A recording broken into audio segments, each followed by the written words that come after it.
So next I wanted to welcome up an organization that has been a consistent and incredible supporter of WAN, represented tonight by a truly remarkable woman and leader in the ocean advocacy community. Please join me in welcoming Oceania's Senior Vice President for U.S. Oceans, Jackie Savitz.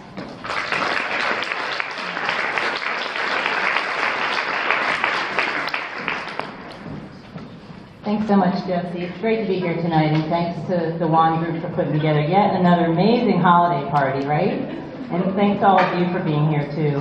And thanks for bringing us together as women in the aquatic world and the marine world, because I think it really elevates us professionally to build these networks, and it really also helps to level the playing field when we do that, so thanks for that.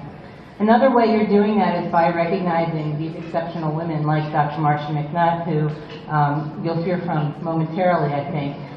When people like Dr. McNutt step up, and show their leadership, they really accomplish, in my view, they really accomplish three main things. The first one is they show that, they demonstrate that equality is attainable. We can do it, we can get there. Women can hold positions at the tops of any organization and not only attain them, but also excel at them. And I think that's the first big thing that we get when these leaders step up. The second one is they demonstrate that women bring to the table really important skills, but unique skills that can really help us solve some of the most intractable problems that we have to deal with in our society. Also really important. And thirdly, they provide us inspiration so that we know that we can do more and we can do better and we can make an impact. And that's really important. So Dr. McNutt has done that in many, many ways, too numerous to name, although someone may try to in their 2-minute remarks. But the one thing I wanted to draw attention to is the one that sort of struck closest to home for me was Dr. McNutt's work on the Deepwater Horizon oil spill, right? You guys remember that one? Yeah. So she led the technical group that was dealing with this question of flow rate, right? How much oil and gas was being literally churned out into our oceans at any given time, over time. And this is a super, super important question, and it sounds really wonky, but it's important because it speaks to how hard is it going to be to clean up? How much damages are we going to have for natural resources? And ultimately, how much do we think these companies ought to be paying back for this accident? So this flow rate question is really fundamental, really, really hard. And in doing that, what Dr. McNutt was able to do was to bring together the leaders of all the relevant agencies, right, and get them to work together, which is really hard on a good day. And this was not a good day. But people observed this work, and people saw you doing this. And as a result, they saw that women can really lead, and that women can really bring these skills to the table that are unique. And I think actually Catherine Sullivan talked a lot about this 2 years ago when you guys recognized her, the skills that we bring to the table, and that's so important. And in doing so, I think you really inspired a lot of us women to do more and better and to make the biggest impact we can make. So thank you, Dr. McNutt, for that, for your example, for your work, and for your inspiration.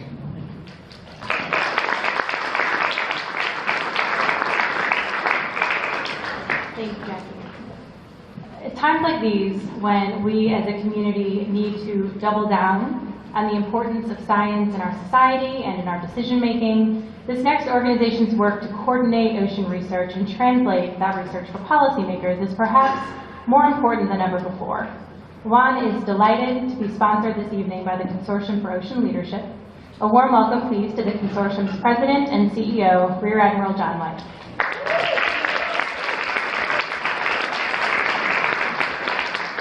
For those of you who wore holiday attire to the holiday party, I salute you. You have a hot tub with Santa in it. I might tell you it's aquatic. So, first of all, only about 6 years ago today, I was asking a lot of questions when I was in the U.S. Navy, leading the oceanography community, about why weren't the promotion rates for women the same as they were for men at senior officer levels. A couple of guys here remember this.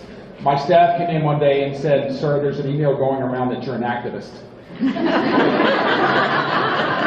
I said, "It's probably the best compliment I've gotten in a long time." So why was I an activist? Well, maybe it was because my mother raised a family of 3 as a single parent, because my father was killed when I was 7.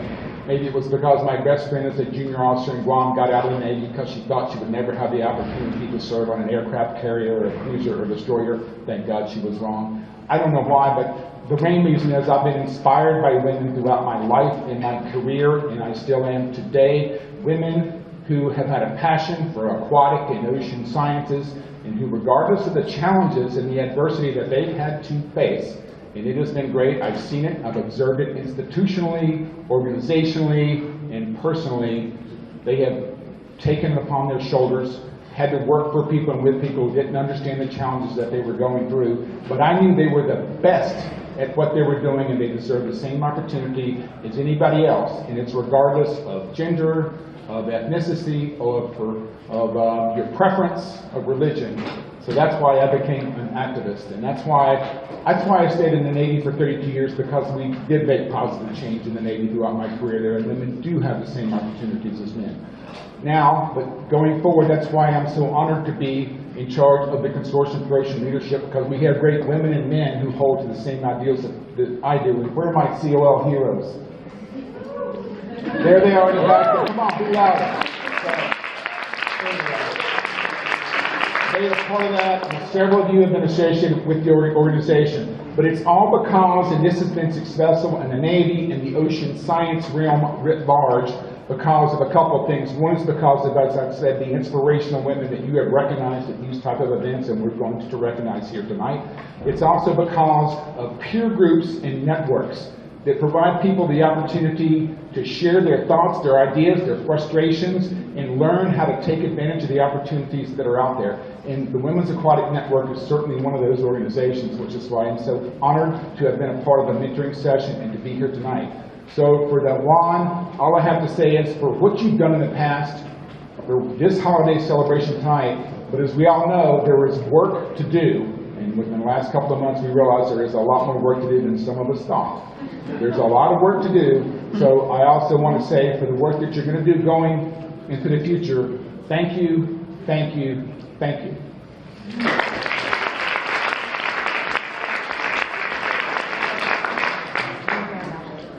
So our final sponsorship to acknowledge this evening comes from my own home-based organization, the National Wildlife Federation. Unfortunately, tonight is actually our organizational holiday party as well. So you're stuck with me just to give a few quick remarks on behalf of our Gulf Restoration and Water programs. We are really excited. It's NWF's first time sponsoring a WAN event, and we're really excited about it. We just earlier this year released our new strategic plan with the goal of increasing America's fish and wildlife populations in the face of what we all know is a rapidly changing world. Central to this plan is our work on water and on coastal restoration issues, ensuring clean water for the benefit of people and wildlife, and protecting the places, the floodplains, the water bodies that sustain fish and wildlife and protect us from rising seas and intensifying storms. NWF sees in the Women's Aquatic Network a venue for these increasingly important conversations and collaboration between the marine, the coastal, and the aquatic communities, which sometimes, as we all know, have the potential to become a bit siloed as we're all fighting incredible battles every day in our daily lives.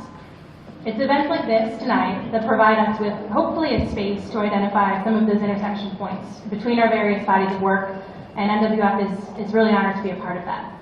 So thank you again to all of our sponsors, and with that, I'm going to turn it back over to Shannon.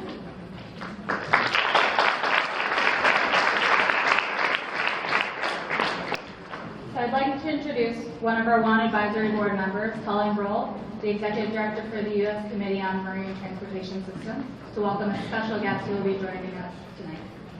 Colleen.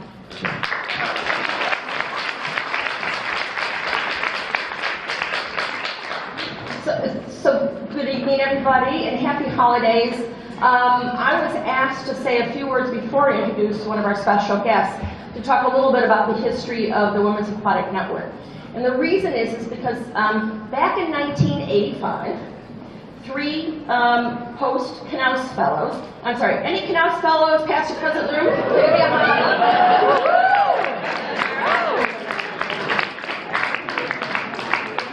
So I'm just going to say 19. I think it's entirely possible that I'm the oldest Knaus fellow in the room.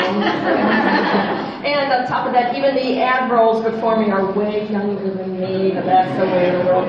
By the way, we have two previous admirals from the Navy and more admirals in the room, oceanographers of the Navy. We have a good contingent here today. So in 1983, when Becky Roots and Susan Wade and I got together over wine and cheese, surprise, surprise, to talk about the fact that there was this kind of buzzword out there called networking, right, and the glass ceiling for women. And I know that seems like, what do you mean? Networking seems common sense, but truly, back in 1985, we knew that men knew how to network. Or we thought we knew that men knew how to network, right? And we thought we should have something that is really about women helping women in particular. But I do want to clarify that when the Women's Aquatic Network was set up, we were very clear that it isn't just networking for women, but also women and men. And so we're grateful for all the guys that come here to support the Women's Aquatic Network, are on our advisory board, because networking isn't just about women, it's networking, right? But in 1985, when we started the Women's Aquatic Network, we thought we had immediate interest to help each other. We would have presenters and lunches, but we honestly didn't think that 32 years later, there would be this Women's Aquatic Network. We just didn't even have it in our heads. That is really a testament to everybody who came behind. And it warms my heart, but I'm just so impressed with the extraordinary, brilliant, talented women who keep this organization going. And the fact that you're all here tonight taking advantage of getting to know each other, learn what we do, and share your interests. I come from maritime transportation side, so I really, really enjoy the opportunity to engage with our marine policy folks. It means a lot to me. And I'm proud to say I'm on my 7th Knaus Fellow in the Committee on the Marine Transportation System. And a couple of them are here tonight, so thank you for all you great women, and I have one guy, but he's not here tonight, who have supported what we do. It means a lot. I'm a big believer in the program. But if I could, I just appreciate one more round of applause, really, for the folks that are really managing and making this all happen. If you could join me, I appreciate it.